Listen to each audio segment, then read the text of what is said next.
মুছি ঘরে রোজ এক পা ভিজিয়ে, কেউ দেখার আগেই নিচ্ছে শুকিয়ে।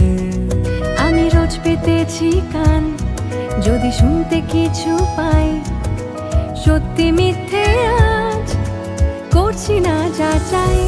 আমি চাই কি চাই না এটা কি করে বোঝাই, যেন নিজের কাছেই আমি ধরা পড়ে যাই।